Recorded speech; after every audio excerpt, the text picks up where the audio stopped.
All right, here we go, y'all. Welcome to another version of RSG One Mic. You saying what's going on? We got all the fellas on here, almost all of them. I don't know what just happened to Hank, but we'll bring it back. This is what we got to do live. We've got to just roll with it and getting it going. But welcome to RSG One Mic here. We're live here on StreamYard, the platform. We're simulcasting here on our YouTube as well as our Facebook page. And so if you want to go, we got Hank coming back with us. You know, this is how we're going to roll it when you're live. You just got to roll with it. You got to make it work. Hank is back in the building. So we might be getting some new people who haven't, been a part of this journey with us. If you want to catch, we got a whole bunch of stuff happening with Real Sports Guys. You can go to realsportsguys.com to capture a lot of our content, interviews, neat things that have been going on as well as capture other things we've done here with One Mic. As well, we got a number of shows on that platform, so we invite you to go there and check us out at realsportsguys.com as well. But this is our One Mic. This is where we get the crew together. We will get into all kinds of issues, intersection with sports and society, or we'll just talk straight sports. Like we might feel like today we'll have a mix where we'll get into it. We have a couple different segments that we go with. We started with our open mic, and then we get into the heart of the conversation, the decipher. And then our man, who you'll meet here in a minute, Hank, will drop the mic. And so we're glad you could be with us here live, and it's exciting. A lot's going on in sports, world of sports, but a lot going on in the world today as we're hours away from having a new president and the inauguration, and our first vice president, who's a woman, as well, African American, as well as Indian, as well as a whole bunch of firsts happening here. So we're excited about that. But let me bring you in and bring my co-host into the building with me. Let me start with the man who looks official over there. Like he been negotiating with folks at a high level today. Our man Carl Hammer Hampton. What's up, Carl? How you doing today, man? I'm blessed and land living, doing well, man. So, man, glad to have you here, brother. And then the man who's gonna be featured tonight, he just dropped his first draft board. We've been bringing the youngin' along, Darnell Kirkland Jr. Now the veteran's gonna get on you because we see Darnell there. We don't see the junior because we know senior. But Darnell Kirkland Jr. here. How you doing, young man? I'm doing all right. How you? You excited about sharing? We did the show. Now you got the fellas here who they're gonna look over your shoulder, look at your homework. They're gonna check your homework right now. So they're gonna try and figure out what's going on with you as well. And then now we got my man Hank, who's double featured on me. I don't know what Hank is doing. Well, let me add it. I don't know what Hank got two pictures going on. I don't brought him on here. And Hank is on here twice. I got to remove one of you, Hank, because I can't. It's hard enough looking at one. I don't want to ban. I'm just going to kick you from the studio. Well, Okay, are you there? Which one are you? Okay, you there? Am I? You testing my technical director skills? I don't know. Hank has never had problems with his internet. What's going on? Where you at? Like you don't froze up on us, now. I don't know what's going on. Can y'all hear him going straight, or is that me? I hear him. Yeah, he's going in. He's breaking up. He's breaking up. You breaking up like the $6 million man. I hear him breaking up. All right, Hank, how you doing, man? Oh my goodness. You there? All right. Well, you there? I hope you guys can hear me. We got this platform going.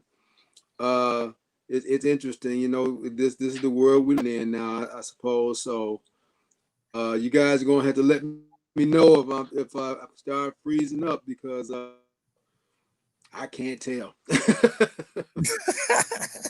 We'll disappear, but that's all right. We're gonna get right in. We'll get right into the he already disappeared. We'll get right into proceedings. We'll bring him in, as well. We'll get right into it. We're gonna get into the open mic. Open mic is where we're gonna talk about a number of topics that came up. We'll engage Hank once he comes back. But there's been a lot of chatter. We went in here into this offseason for the NFL, even prior to offseason, with a number of openings, both GMs as well as coaching openings. And we are struggling. And I've been out and about today, so I haven't looked up there. We're struggling to find a black coach. We're damn near struggling to find GM, and we got controversy in Houston, and we've talked about this. We've talked about this a lot on our show in terms of really talking about what's happening with the hiring practices across sports, but obviously prominent with the NFL, with where around 70% of the league being black, and the idea that the number of coordinators we now have, the number of former coaches, there's a pool of coaches to pull from the coaching side. Then we got some emerging leaders who have been in front offices and GMs who are often, and as Mina Khan said so well today, the goalposts ain't moving. They're just moving outside the stadium. They're moving into the parking lot. They move the goalposts for evaluation all the time. We see this in a lot of other areas in terms of areas, in terms of segments of the employment market, where you see this stuff happening in other fields, but it's very prominent in a field like football, where we've developed a pipeline of people easily over the past 30 years who've had a chance to develop acumen enough to be in the pipeline, to be able to be considered as coaches, or to be able to give another chances to be coaches in terms of former head coaches. Let me start with the youngin, because I like to start with the new generation perspective. I mean, when you see this, as someone, you as a coach yourself, what's been your perspective? What's been your thought, even when I'm thinking about your aspiration as a coach, when you see this kind of stuff? Well, it's disheartening to see a guy like Eric Bieniemy. I'll just put it out there. A guy like him that has the success that he has in his position as the OC in Kansas City, having trouble getting a job. But at the end of the day, me rooting for Eric Bieniemy, I want him to be in the right position to succeed, right? I don't want him to take one of these trash jobs where he takes the job and he's fired in 2 years and he never gets a job again. I'd rather see him be in a situation where, there are some stuff around him. And if he fails, maybe it's because of his own merit, you know what I'm saying? It wasn't because he was in a position where he just they had unrealistic expectations. I want him to be in a job where he can succeed, or at least have the chance to succeed. So some of these jobs like New York, like the Jets, and maybe the Lions and stuff like that, man, they might not be the best jobs for him. But Houston, looking at the pieces he could build around, I think Houston could be a good spot for him, even though they don't seem to want him. I heard some new stuff saying that he might they might be looking into possibly hiring him. They said that he's looking like a favorite right now. Well, that really sounds like they don't want to lose Deshaun Watson, but that's a story for another day. But with Watson, with Bieniemy, I want him to end up in Houston. That's what I think. Yeah, I mean, what we're really trying to understand is, like, what's going on with the NFL and black coaches. Hampton, I mean, I know you've been look at a lot of stuff from a policy perspective. You looked at this from a system perspective. Also you are an attorney. I mean, you understand the legal aspects of this stuff. Talk through it, man. I mean, we know what the brass taxes are, what's going on, but what's your perspective? What's going on? There's no pipeline. I mean, the person who has the best pipeline of black coaches is a white coach, Bruce Arians, who's got OC, DC, and special teams coach brothers. So, I mean, you look at Mike Tomlin. Yeah, we rah-rah, we pull for the brother, but he doesn't have black coaches. He's not grooming black coaches. Andy Lynn, who just got fired, not grooming black coaches. But you look at kind of the Shanahan clan with, Solid just got hired, LaFleur got an OC job, about to get other LaFleur, Mike LaFleur, Matt LaFleur. We talk about Bieniemy. I mean, let's just keep it real with Bieniemy. He's not calling plays in KC right now. That's a problem. I want to hear that one. Problem, D. Will. It's a problem. That's a problem. That's a problem. I'm not trying to justify. Hold up, but that's a problem. That's a problem. Let's put that in context. Nagy didn't call plays either. None of these guys. I know that. Two wrongs don't make it right. D. Will. Nagy's terrible. But that's obviously not the criteria for hiring head coaches. I take D. Shaw over him. I mean, the only time he called plays was where Colorado he got fired. I'll be. Hold it. Let's put it in context. Let's just not put stuff out there. There are a lot of reports about the fact that. I'll put in context. Matt LaFleur. What did he do when he was with the Rams? He was a finalist for the Titans job, and Mike Vrabel hired him to call plays. And then all of a sudden, he got a job with the Packers, and he's getting it in and probably going to the Super Bowl. So I'm just saying that Bieniemy, I've heard all the great things he's done. I think he deserves it. I'm like Darnell. I don't want him to go to Houston because Houston's only going to hire him to placate Deshaun, and they're going to fire him quickly. So I don't want him to be hired to be fired. You know, most of them are hired to be fired. I want him to be in the best position. And like I said before, let's just be real. The time he was the OC, he failed at Colorado. Let's be real about it. He failed. He and Henry got run out of town, run out of Boulder, his own alma mater. So, again, D. Shaw, I mean, I'm going to love my Stanford brother. He's a guy that I think is great. Leftwich, I think Todd Bowles deserves another chance. I'm telling you that calling plays is not a prerequisite for being a head coach. It's not. Well, I agree, but again, the Giants just called a special teams coach.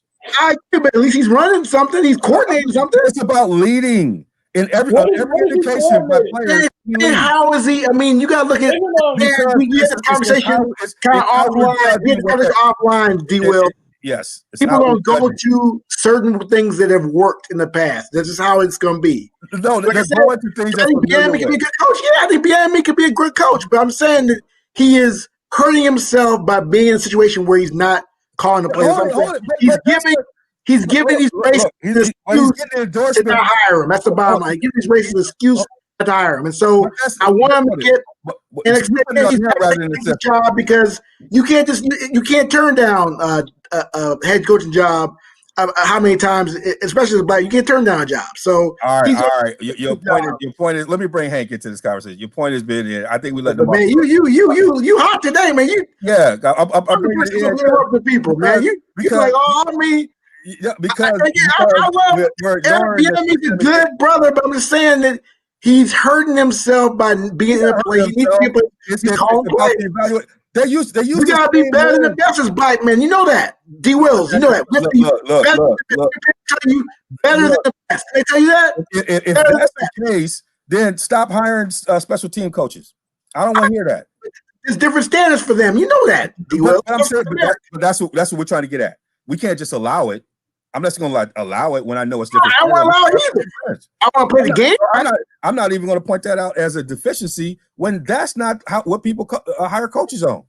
No, they hire on a vision. Robert Saleh had a vision for how to run the Jets. It's not just that. It's about how comfortable you are with who you hire. There is a cultural dynamic to it. And we have all the owners except for one Pakistani are all white males or white women. Then that's another reason why you have. That is the ultimate reason that we see happening. We need people like Robert Smith or Michael Jordan. So Frazier should have a job because he calling plays on the defense. You might get the Texas job if Bieniemy turns it down. They might hire Leslie. Leslie's in the top for that job. Yeah. So all right, Hank, you back, man. We've been. And just to clarify, Jason Garrett calls plays for the Giants, not Joe Judge. Yes. Yeah, I said he was a special teams coordinator. Listen. Yeah, you said he's a special teams coordinator that calls plays now. They called plays when he was a special teams coordinator, not. I'm not devaluing special teams, but that's going to be over. Your guy Harbaugh was a special teams coordinator, so don't go there, man. That's your guy. Because he won a chip, so don't go there. But so that's my point is. They use other criteria for evaluating head coaches. Coaches. And those he didn't get a UCLA job. And he went around, he got the Baltimore job, and he was the right fit, and he got in. So again, like I said before, special teams coach. Let me get to Hank before he disappear on me again. All right, come on, Hank. Add in on this conversation about what's happening with the coaches. I've been disappearing back and forth on this thing. Listen, it's very simple. It is very simple. You just some of these owners just not comfortable having a black coach running the franchise. Period. That's what they put the Rooney Rule in there, and we know that's a joke. And you talk about the Eric B. enemies of the world. You talk about these coaches that come out and they're not given the same amount of leeway. Just get hired one year, and then fired the next. They're not even given a chance at the pro deal. So that's just the way it is. You guys hear me okay? Yeah, Yeah, I hear you. Yeah, we don't see the. We hear you, brother. Go ahead, brother. keep Speak the dropping. language. Speak the knowledge. Now you're frozen. So Now you're not frozen. Now you there? All right. We're gonna keep working this thing and keep going. So we'll keep coming back. he needs my Wi-Fi Spectrum. Yeah, we got to talk to him about his upgrade. They'll be like, "What RSG doing for you?" So we'll get there. We'll get there with him. But let's get back to my point. My point is that again, Eric Bieniemy does he deserve a head coach job? Yes, he's shown all the tangibles needs to show. But all I'm saying is that we have to be better than the best as black men. You know that. Life is unfair. Let's just be real about it. It's unfair. I mean, I know a young guy like Darnell is gonna look at me like I'm Uncle Tom. No, I'm not Uncle Tom. I'm telling you like it is, man. I'm telling you like it is that I have to be better than the best in my job. You gotta be better than the best as a assistant dean. Darnell gotta be better than the best at his job. We gotta be better than the best. So if you know how the game is played, they're looking for play callers. Go get you a portfolio with calling plays. I mean, don't be where you're a great influence on parents.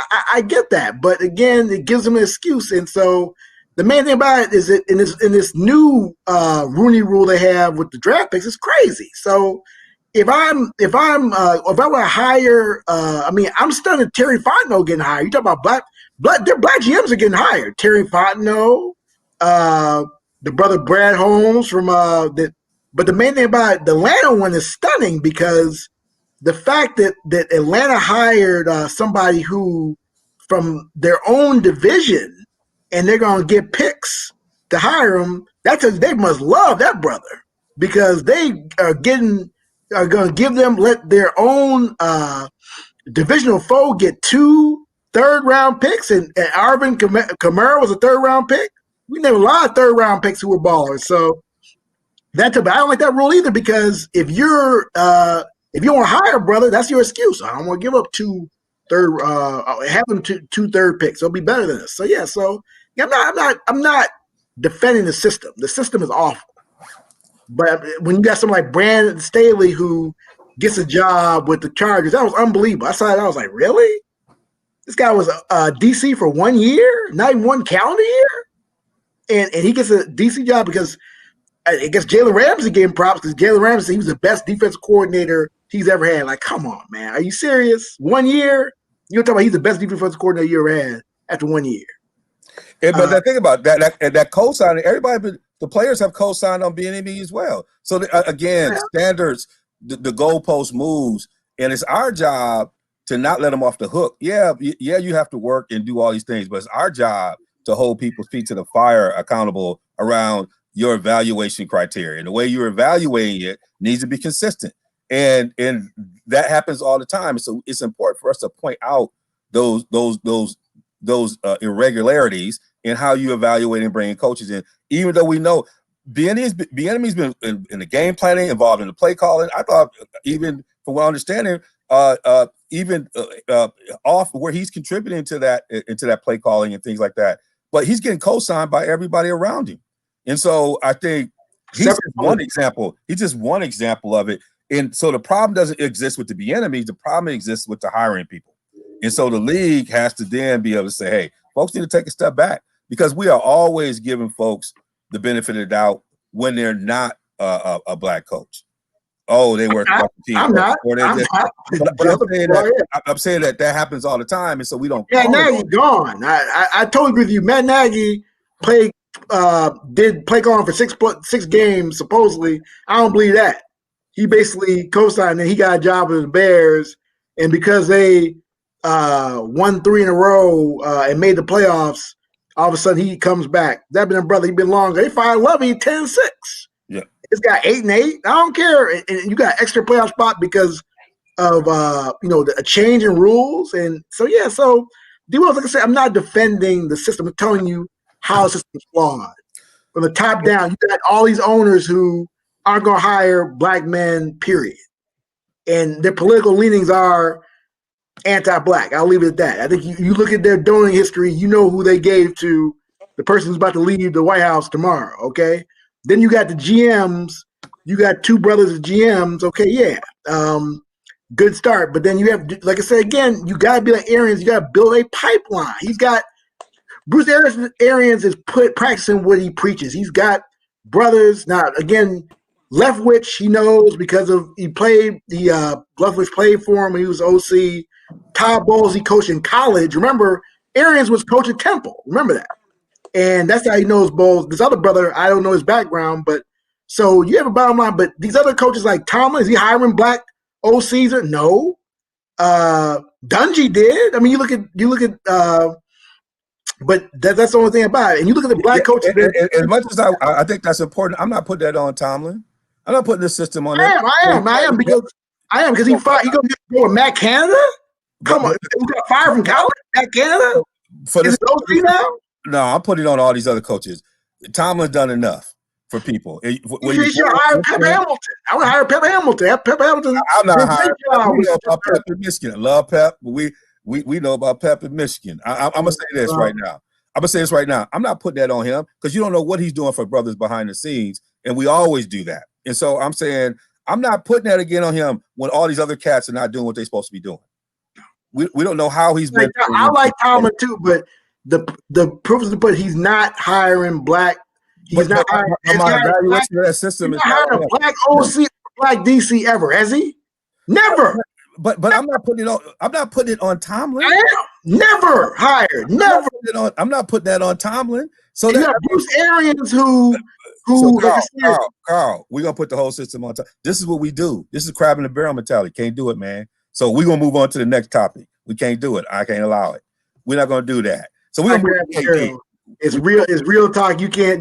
It's not real talk. It's you are taking the responsibility for this system and putting it on the few cats who get through. I told you. I agree. I agree with you. It's the owners. It's all. It's so if it's there, I'm not putting it on Tomlin. I'm putting on everybody because the bottom line, he knows that he needs to be hiring some brothers. He knows that. Well, but you don't know what he's doing behind the scenes, and so I'm gonna sit here and put it on it. No, I'm putting it on the Andy Reids of the world. It's the Tom Brady's that need to be speaking up.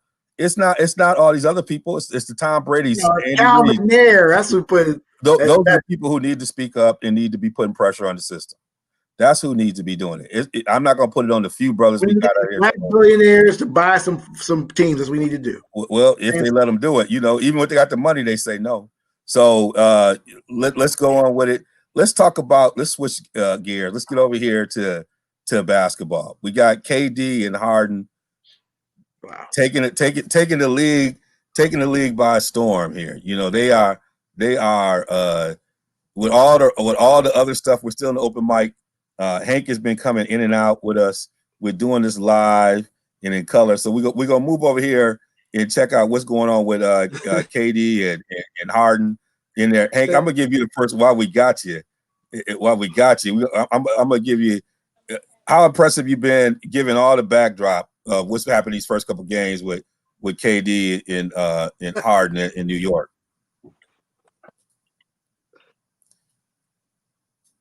And as he drops out, he got to get new Wi-Fi, bro. We might put him. Wi-Fi, you got Raggedy Ann Wi-Fi ain't working. I know we're going to have to put him on the bench. Yeah, Raggedy Ann Wi-Fi ain't working, bro. You need to get rid of that. Raggedy Ann Wi-Fi ain't working. And the thing about it is, I've never seen him have this problem at all until we did this. This is crazy because if we would have been anywhere else, he was clear. I might have to have Hammer drop the mic. All right, Darnell, we're going to have to do it, man. Look like our man is struggling. Darnell, what's going on with you in these first couple games, man? With Harden and KD. For the first game, the most glaring weakness was they need bigs. Brooklyn needs bigs.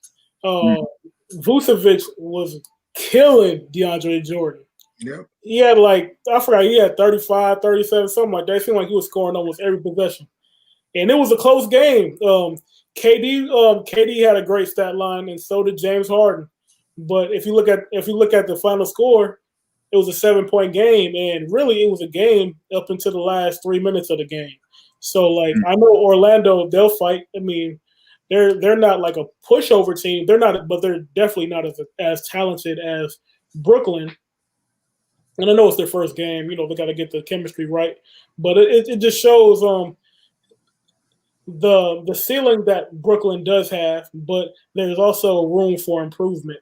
Another thing I saw that was interesting was I know I mentioned earlier in the group chat, they said the question was raised, how would Kyrie, Harden, and KD coexist? How would they play with each other? And I was saying Harden, he's going to be the point guard. He's going to jump into that role that Spencer Dinwiddie had. And when the season first started, except he's just going to score more. How he initiated the offense, and he showed bits and pieces of that in the first couple games. He had 14 assists in the first game, and he had double-digit assists in the second game as well. He's going back to his old point guard ways, and I think that's going to be a interesting piece to look at because I think the offense should be able to flow well with even with bringing a guy like Kyrie into it. Yeah, I think you hit something real interesting in terms of the way in which they're playing James as a point, and you see much more movement off the ball. I mean, you constantly seeing movement off the ball, which in Houston, everybody kind of got to their spot and stayed there. You didn't see as much exchanging on the weak side. And so you see a lot more stuff being created on it. I was impressed with what I saw. They're going to have struggled defensively, but they score at such a high clip. They're going to put so much pressure on you, whether on a make or a miss. And KD is definitely in his bag. That's the part about it. I mean, he was already doing something, but now he's really in there in his bag in terms of scoring at all the levels, creating more pressure, efficient in terms of the way he's scoring. He don't need that many shots to make a difference. And so it's going to be interesting to feel how Kyrie gets integrated back in there, but Kyrie can play off the ball as well.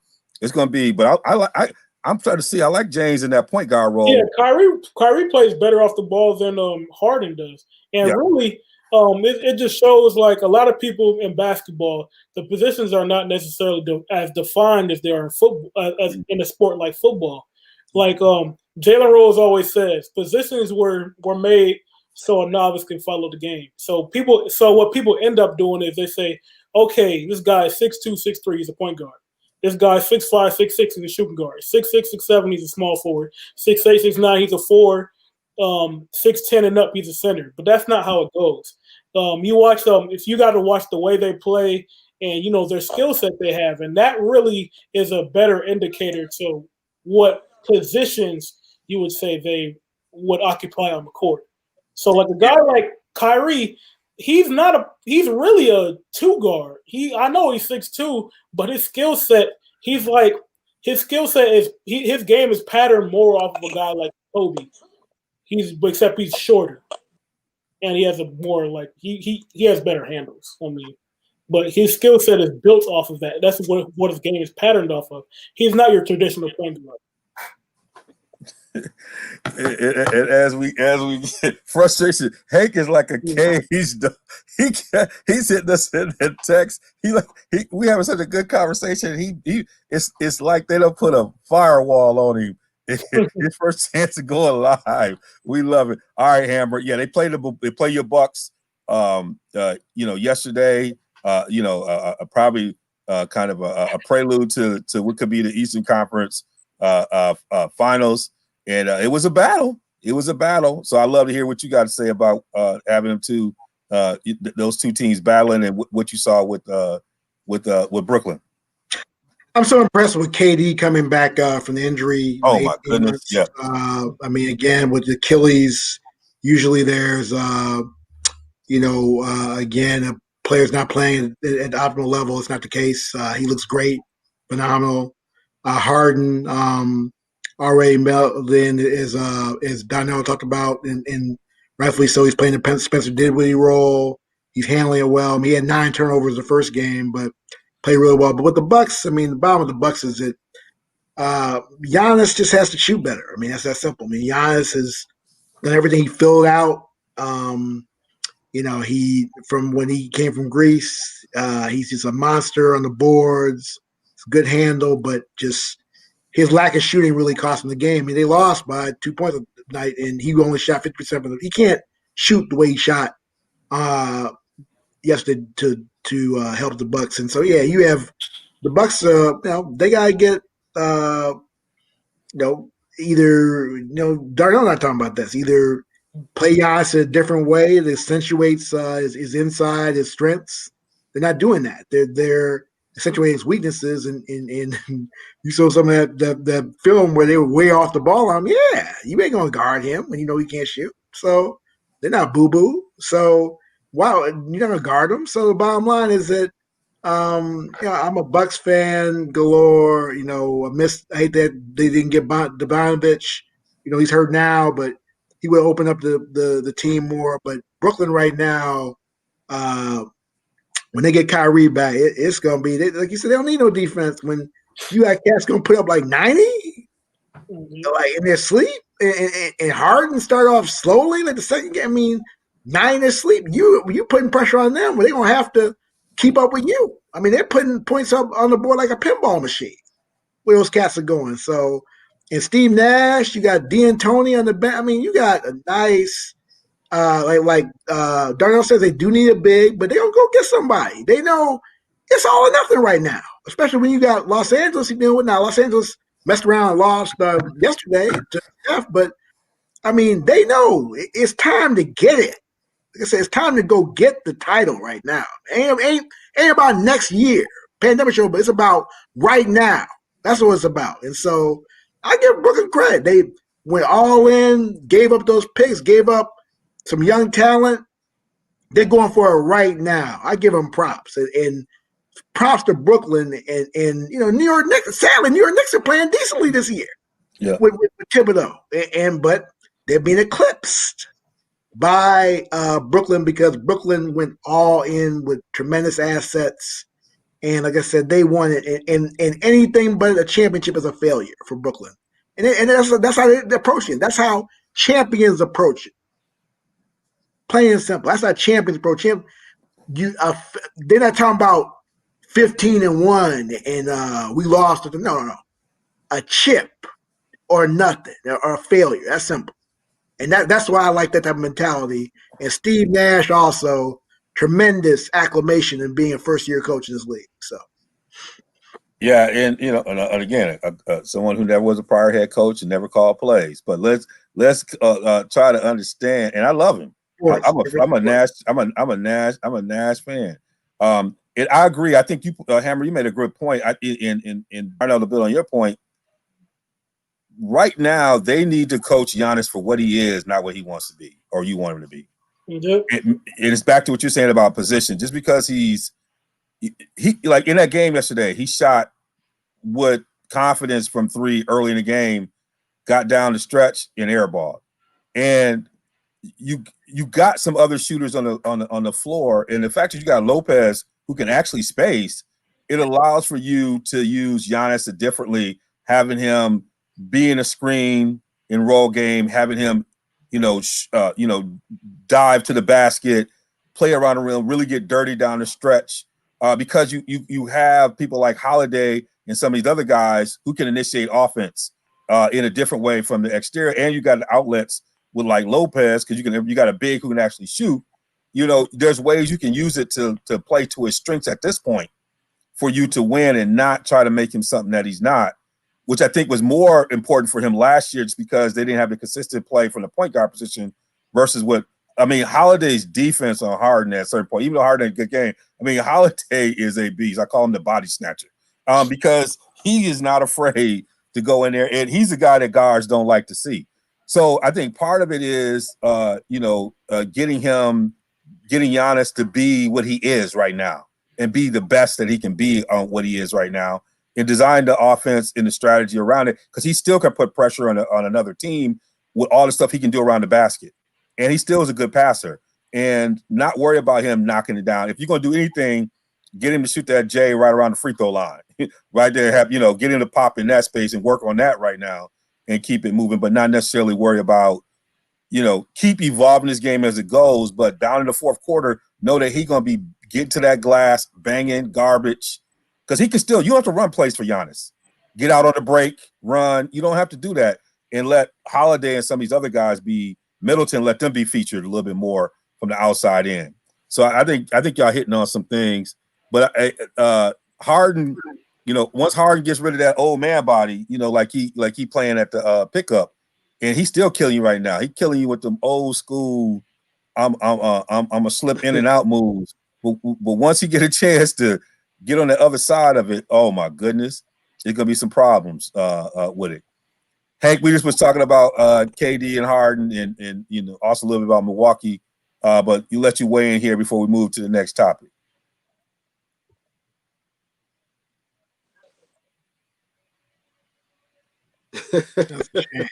I'm afraid to. The minute I start talking, I'm gonna get kicked out again. So y'all just move on to the next topic. All right, brother. All right, we'll get you. I had never seen anything like this. We'll work on this and pitch the next guy, because we definitely got to bring your voice back into this. We're gonna close out. The open mic with the divisional round. Some crazy games going on in the divisional round. I mean, that bad man, Aaron Rodgers was doing his thing. We had Brady. We had what they call the History Channel matchup going on. Mahomes gets knocked out, but you got Chad going back to Michigan days over there. Then we got the Bills doing their thing, and so a lot going on. As you looked at this divisional round, Hammer, I'll jump to you. Just what things stuck out when you just kind of looked at this divisional round of games that we just saw? What were some of the things that stuck out to you on the various teams? Packers is just dominant. That's why, not to go off tangent, that's why the Brandon Staley pick is really insulting. Mm-hmm. Because if he's that great of a DC, he got crushed and just totally schooled by Matt LaFleur in every which way.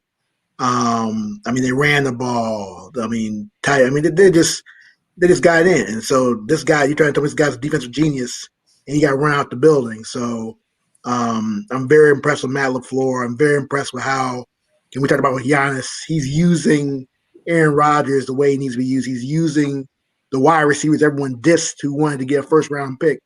He's using them the right way. And like I said, the defense bringing it too. With Pettin. So I was very impressed with the Packers, and it's gonna be a great game next week in Lambeau. And then get into other divisional game, like I said, with Tampa Bay and History Channel, whatever you want to call it. Brady was Brady. I mean, the receivers didn't play that well, but Brady again is that heart to win. That's about mine. He just and Aaron's broke it down and just told the truth.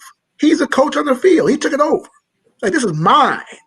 Mm-hmm. And we're getting a chip right now. We ain't talking about the 2-year plan. We're talking about the 1-year plan. And I give him credit with the brothers he has. Brother Leftwich should get a job in the NFL.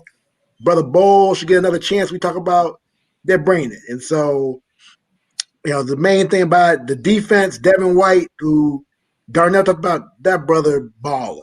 Brother going to get paid in full. And so that was tremendous. You get to Buffalo Bills. Wasn't as impressed with the Bills. Let's be real about it. They didn't put points up. The defense was really good.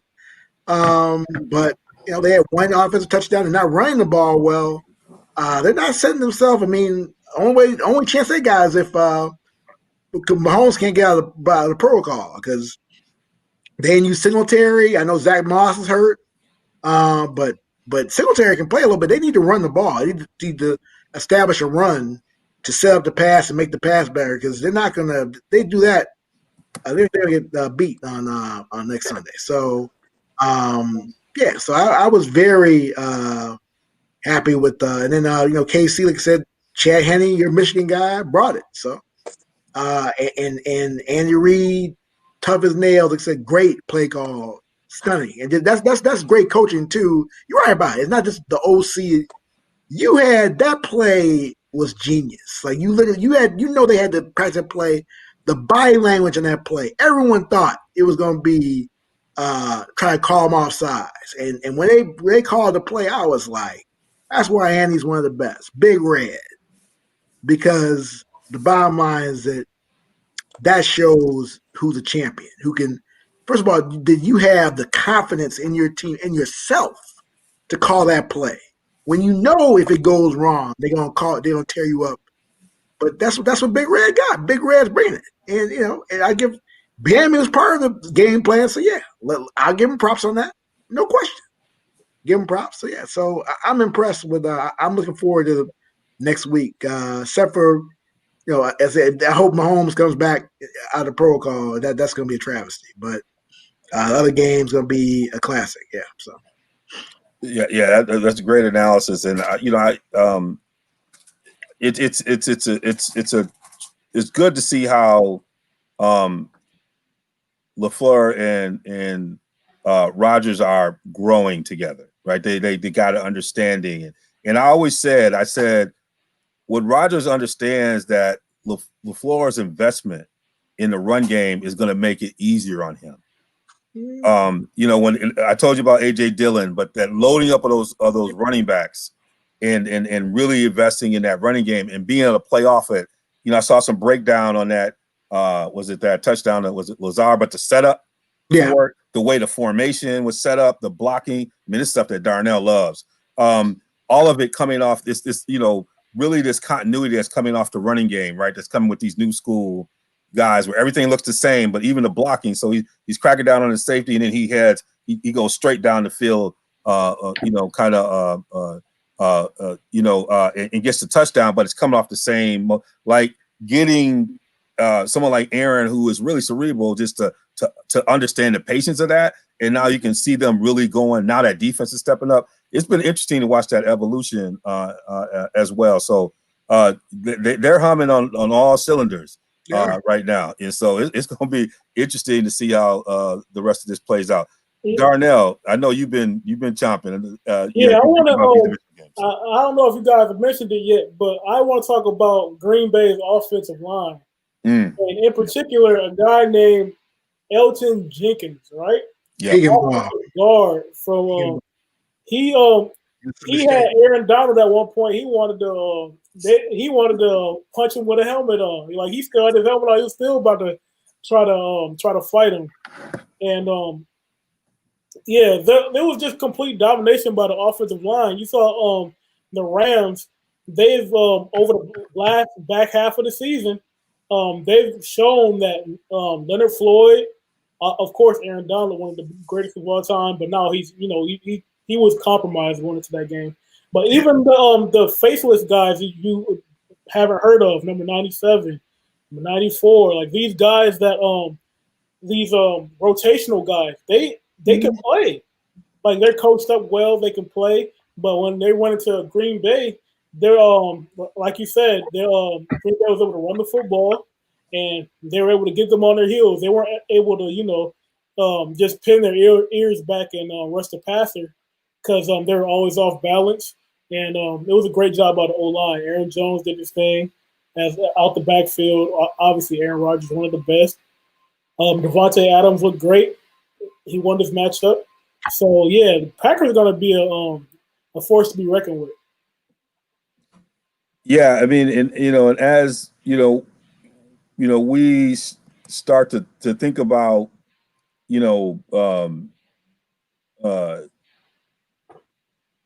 where we go from here in these conference championship games, what's your thought? When you talk about Super Bowl, have you changed who you think is going to make it? Is you watching who do you think is going to do it now? Looking at how they're playing right now, Darnell, I'll go with you, and then I'll come back to Hammer.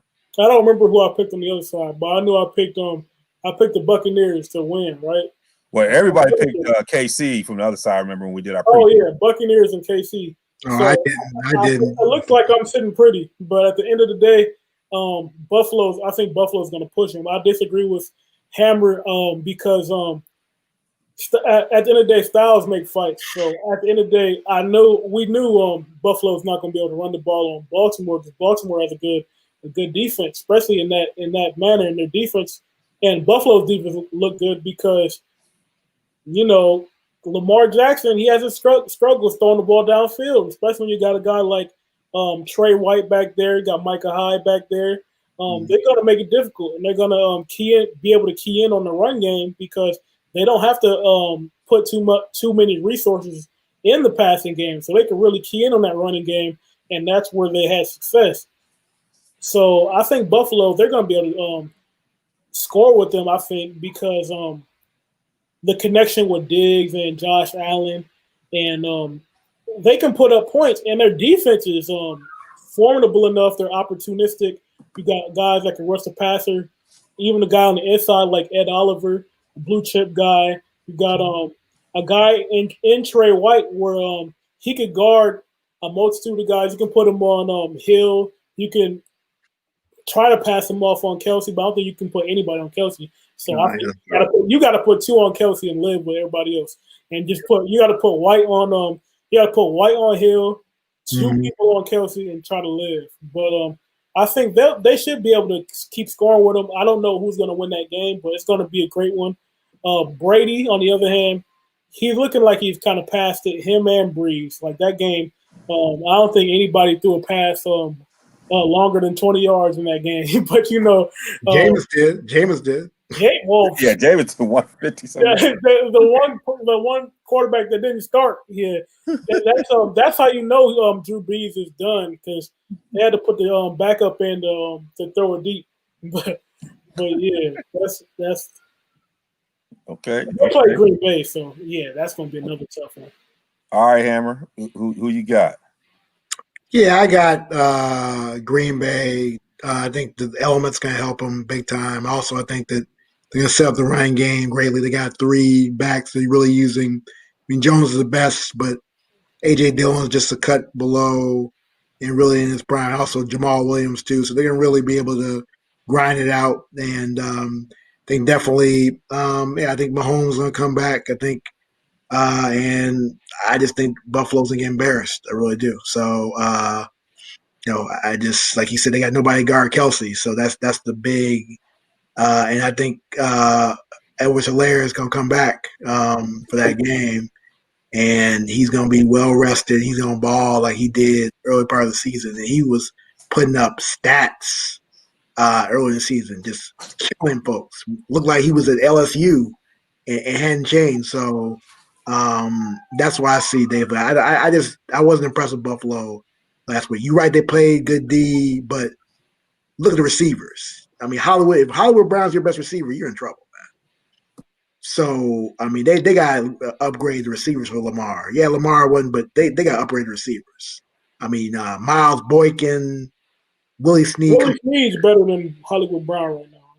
Yeah. Hollywood's stealing money right now. I mean, I hope they don't really auction stealing money, but But I ain't got no problem, brother, stealing money. They want to give him 5th-year option. God bless them. Yeah. I'm all about that right now. Get what you can get. Stealing money though, but yeah, that's where I'm at right now. But again, like I said, I think Green Bay will win solidly. I don't think it'll be a blowout. I think Brady and them are going to be able to adjust in the cold, and then you got and then Antonio Brown, if he's not healthy, I didn't know about the MRI. Didn't we talk about the MRI today that come out or? I didn't see it with AB, but tell me they don't need AB. They need AB for that championship game. Yeah. Oh yeah, they definitely need AB, and AB can play in that cold weather too. So he used to that. So he ready to roll. All right, y'all. Well, we're gonna wrap this up. We're gonna move into the cipher for everything that we all hear. We've been coming. This is my man Darnell came up with it. We've been talking about this for a while, and he dropped it. I said, forget Mel Kiper and those guys. Get Todd McShay. We got our own youngin. We got the youngin for y'all. We'll put him up against y'all, just like I would any of my crew. That's why I love him. I want him on a draft show. I challenge him right now. I want a draft show with Darnell. I'm serious. I want a draft show with Darnell because I just look at the stuff too as well. Look at the players. I want a draft show. We gonna argue. We always argue. So I want a draft show with Darnell. I challenge him right now to a draft show with D. Wills. All right. The challenge there. We're gonna make that happen. But today we're gonna go over this, and try and do this as tight as we can because we will come back with that draft show. We can go deeper into it. This is the first run of it, and I'm okay with that because that's what we do here. We gonna add to the culture. We're gonna bring our own stuff to the table. Great show, by the way. I ain't gonna lie, it was a great show. You put it on, man. Oh yeah, we did your thing. Like I said, I gotta do my homework. Yeah. Oh, you definitely do your homework, youngin. I'll get embarrassed. Yeah, I'll get embarrassed. So the way we're gonna run this, so we can get through this, because we'll have a 3-hour show if we don't get tight on this, y'all. Knowing that we're gonna come back and do that show, but I do want to do a highlight and think about, who's too low, who's too high, who's missing. And I think Hammer, you could add that. We normally would have had Hank on it. He has some technical difficulties. We're gonna work that out so he can be with us next time because it just doesn't feel right not to have him in here because he got an opinion at least about the Lions. So Darnell, I don't know how you want to do this. We can just go and maybe have you go through your picks. For people who didn't get a chance to watch it last week. Why don't we do this? How do you want to do it? We can do it like, let's do your top 10 picks. Let's go through those picks, and then Hammer can provide some perspective in terms of what he thinks, what might be missing. Y'all can go a little bit. Then we'll go through another 10. Look at that, pull some things out, so that we can kind of work through this segment. So, Darnell, are you going to share a screen and try to do it that way, or are you just going? What's your best way to do it? I know you already did it. I have it on my phone, but I could share my screen if I pull up my. Wait a minute. Pull up my phone.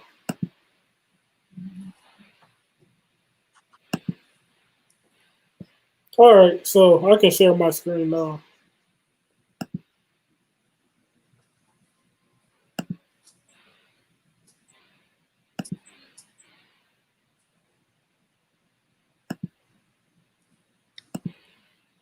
And we're doing this live, so normally we're going to try and keep the production. I think this is it right here. And boom, there we go. All right, so number one, I had Trevor Lawrence out of Clemson. This one's no shock. It should be no shock to anybody. I had Trevor Lawrence number one. Number two, I had Penei Sewell out of Oregon. Number three, I had Devontae Smith out of Alabama. Number four, I had Justin Fields from The Ohio State University. Number five, I had Rashawn Slater from Northwestern. Number six, I had Jamar Chase out of LSU. Number seven, I had Zach Wilson out of BYU. Number eight, I had Trey Lance from North Dakota State University. Number nine, I had Kwity Paye from Michigan. And number 10, I had Patrick Surtain from Alabama. All right. So, Hammer, you thinking about those first 10, give you a chance to react a little bit. Order. I was stunned by the Slater pick. I think Slater's a mid-round. Everything I've seen, he's a mid-round player. That's what I've seen as far as I just that's very high for Slater. I've not seen any mock draft or any and looked at him. I've seen him play as well. Good talent, but not top five. I was like I said, I saw Sewell. I was like, I thought that was a mistake. I thought that's what I was talking about. But actually, I was surprised you had Sewell that high. I thought the way you talked about how he hasn't played anybody, and you. No. That was me arguing. I love to argue. Okay, well, you need to be you need to be active, man, because you sounded real legit because you were like you had me scramble. I can't lie because I was looking for edge rushers he was up against, and I was like, hey, Darnell can't find it. Yeah. Well, one guy went second round. I think some guy from UCLA. Right. That's it. But No, I think again, I was surprised by the Sewell pick, but I agree with you. I think Sewell makes sense. I mean, I'm hearing though a lot of people talking about Zach Wilson, which I think is crazy. But people are in love with him. I know he left, but people are falling in love with this kid. I like Zach. I know people like him. I just think I like Zach Wilson a lot. I like him too, but I don't like him. I want people to dislike him so much he dropped to the Steelers. Keep disliking him. No, they're not going to dislike. They'll be trading up because there's too much buzz with him. They love the talent. Yeah, I don't see as far as it goes. You had I'm talking about you had Slater at 5. Okay, so if Sewell is off the board, Slater is the next best offensive tackle. Yeah, I just think that you don't pick somebody. You let him slip. The good GMs do that. I just don't see them reaching for Slater. Let's go. I'm looking. Oh yeah, you had Devontae Smith. Well, I think that he'll slip in the draft. I mean, I think Eagles will jump all over him. I mean, I had basically where I'll tell you what I got right. I think Trevor's one, obviously. I think the Jets are going. I think Saleh's going to run his own quarterback. I really believe. I don't think he's sold on Darnold. He's got a vision. I don't think it deals with Darnold. So I think they're going to pick and they're going to trade Darnold for some assets. Number 3, Carolina definitely. I think the Carolina's going to pick Justin Fields. I think that's going to be they're not feeling Bridgewater. Rules already talked about Bridgewater not being their guy.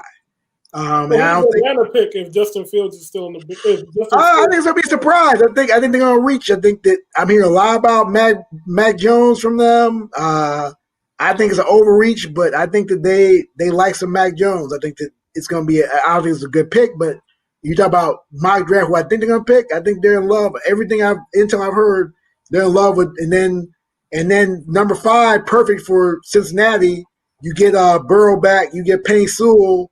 4 or 5 line. Then number 6, I wouldn't do. I think they're going to do it. They got to pick Devontae Smith just because Philly's missed on too many wide receivers. Number 7, the local vote. They'll go with Jamar Chase.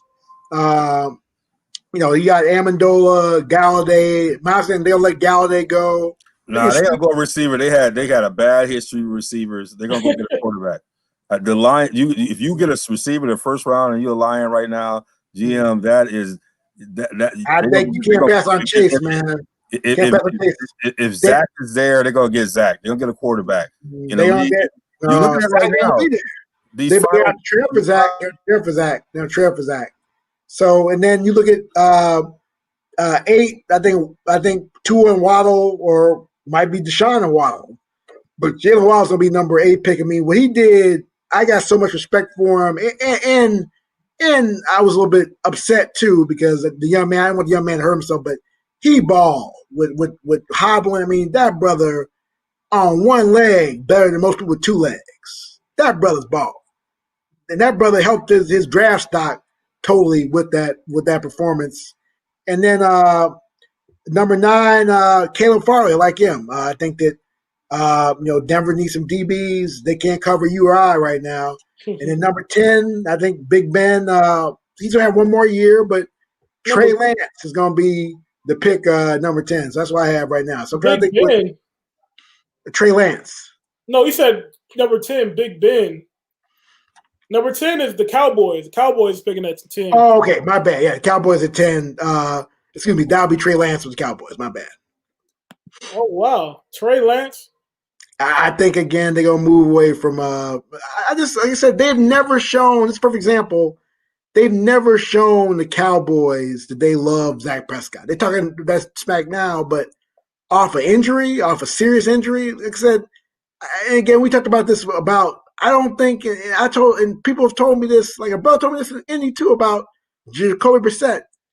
There's some clubs that don't want a brother running their clubs. Let's be real about this. I mean, I hate to say it. They do not want a brother running their club. So, and I think Trey Lance is going to be somebody that is cheaper, and they don't want to pay him. They want to go with we talked about this before. Go with a young quarterback on a cheap contract. They don't want to pay brother Dak. They would pay him last year, right?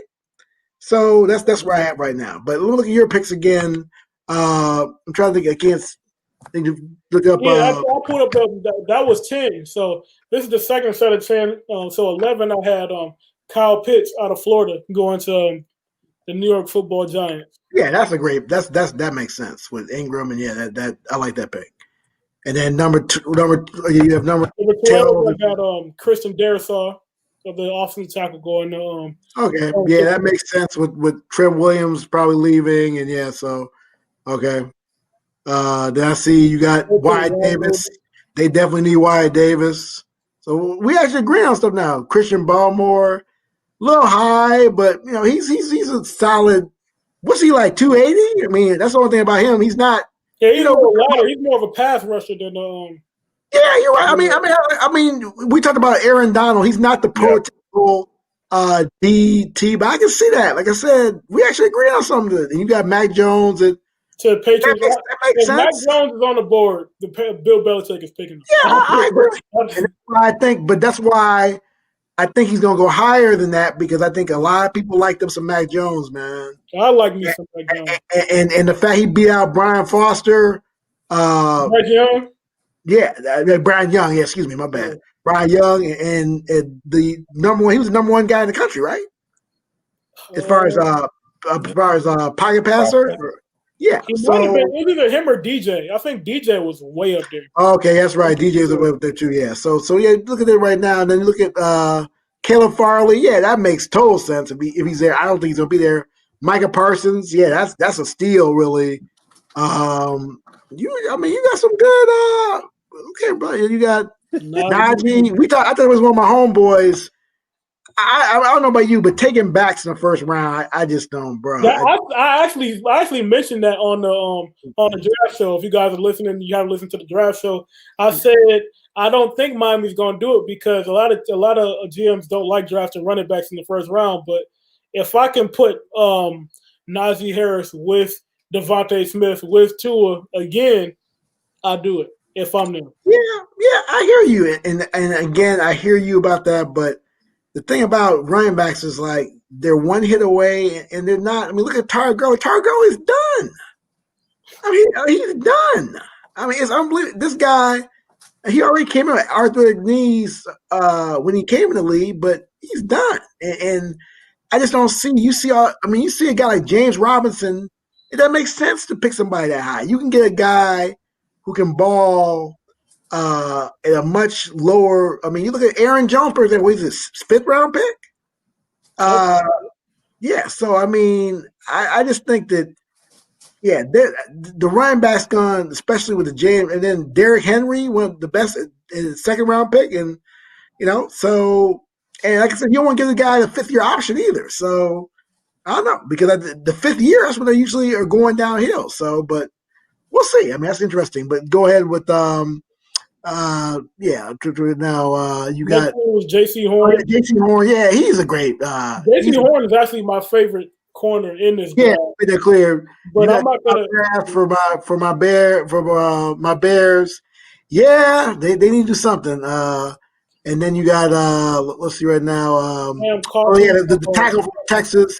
Yeah, because Canzero retiring. Oh yeah, he retired. That makes sense. Waddle ain't slipping. Yeah, he ain't slipping. But again, this is my draft, and you got my eyes are good, man. Because and then you got who's brother from Florida. That's the Darius Toney. Darius Toney. Yeah, that's a good pick too. And you got ATM. I mean, I've seen that on several mocks. I just don't think that. Yeah, but the Steelers are going to have to do it. They need. They get him 2nd round, bro. But where they pick is too late. I mean, ETN might not be there. This is close to the end of the line. If you want to get this running back, it makes sense to get a running back if you're in these bottom 3.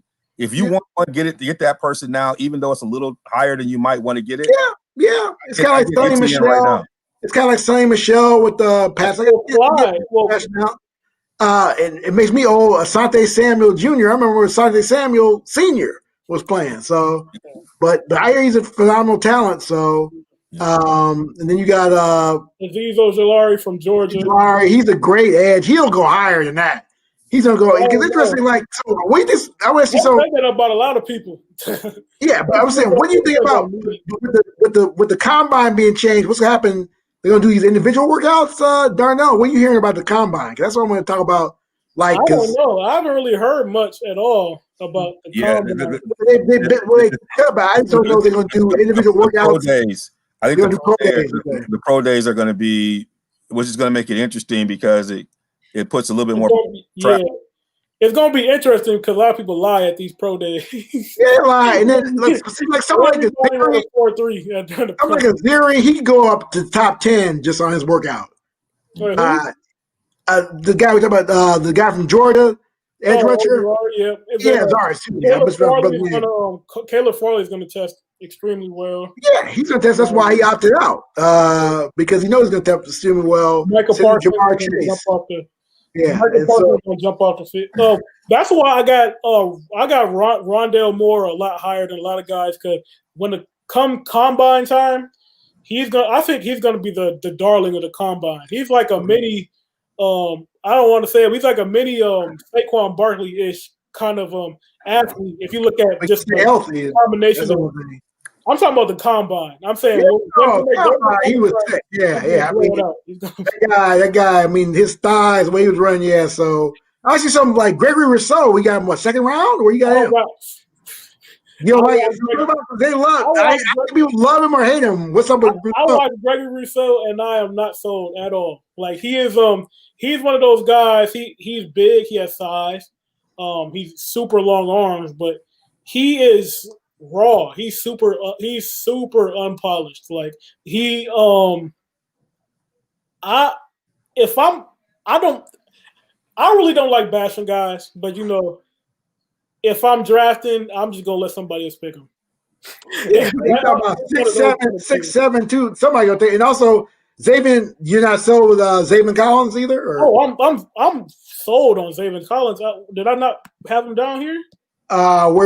Where you have him? Because I'm trying to look. Oh yeah. The thing is, I didn't have a lot of guys. Teams picking linebackers early, so like the linebackers I picked. Why are you gonna go second round? I think there's more value, or there are more linebackers in this draft, or why second round? I like the linebackers in this draft. You got Micah Parsons.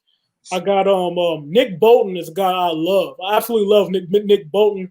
You got JOK over here, Jeremiah Owusu-Koramoah. He's another super athlete. He's going to be one of those guys who can run sideline to sideline. Zaven Collins is the next guy. He's like the very next guy. I'm very high on Collins, but at the end of the day, I don't have him above any of these guys. Like I have Parsons above him. I got JOK above him. I have Nick Bolton above him. And Collins is probably above Dylan Moses. But then again, when you look at the position that the Chiefs are in, the Chiefs, they have they're playing with house money. So like they could take a flyer on a guy like Dylan Moses because they have like they're a team that's very talented. They're going to be at the top of the line all the time. So they can pick a guy like this where the talent is exceptionally high, and he is coming off an ACL injury. So that's why, his play – the thing they say about ACLs is usually it takes 2 years to bounce all the way back. So this year, you watched him on film this year, and he looks pretty timid. He doesn't look like he's really trusting in his knee a whole lot. But I bet you next year he's going to look a whole lot better. That's why. I had some Carlos Basham Jr. I seen him some mocks to the Chiefs. What do you think about him? I like Basham. He's a good edge rusher. I have him above a lot of guys. What about Jeremiah? JOK. I have him right here to the Bills. Okay. That's what I saw too. He's the sideline to sideline. He is kind of the light version of what Isaiah Simmons was last year. Okay. He's probably not. He's not as freakish of an athlete, but he can do a lot of similar things. So I love we got through this, and I love the fact you guys going back and forth. So this is a teaser for our audience of when we. Because Chris Olave is coming back to school. Yeah, I'm starting. Tell me about that. What's the deal with that? I mean, again, I'm not against school, but I'm just saying that he got the Travis Etienne syndrome. They want to he want to win a title. he wants that ring. Who's the quarterback next year for Ohio State though? We don't know. It could be. That's what I'm saying. That's the thing about. They get transfer. They get transfer. They have so much talent. You could see so much talent. Yeah, I mean, they could see a transfer. Haskins was sitting on and then threw 50 touchdowns. So I'm not. You can see that again because they got a guy out of Arizona that's really nice, and they got another 5-star coming in Kyle McCord, which was giving JJ McCarthy a run for his money in that Elite 11. You got plenty of guys. You got Jack Miller in there. You got CJ Stroud. It's going to be a competition for sure. A lot of cats will be transferring. So yeah. Yeah, what we talking about quarterbacks? Yeah, I know we're not taking Joe. I know they're not taking Joe Milton. That's for sure. No, that's what you. Yeah, because he put himself in the portal. He put himself in the portal. It's going to be very attractive because you see that wide receiver room. Chris Olave is coming back. Garrett Wilson has to come back because he has to come back. He's on a sophomore. Yeah. All right, guys. Yeah. We can't give it all to him tonight, y'all. We're not gonna give it. Yeah, well, this is good, man. We ain't arguing. We're gonna hold. Good, yeah. Yeah, we're gonna hold it so we get there. That's what's up. So, but like I say, I respect the knowledge is unbelievable. Like I said, I gotta do my homework. This brother is on it. So yeah, but again, I'm gonna hold my own. All right. Well, you heard it. We will do our draft session. People will review their boards. That will be coming up here. It's been a great show to be in. We wish we could have had Hank with us. He had technical difficulties. We will be calling his cable service or his for a refund this month, please. For a refund this month because everybody else made it. I had a little bit of a glitch, but I know what that problem was. But I'm back and ready and better than ever.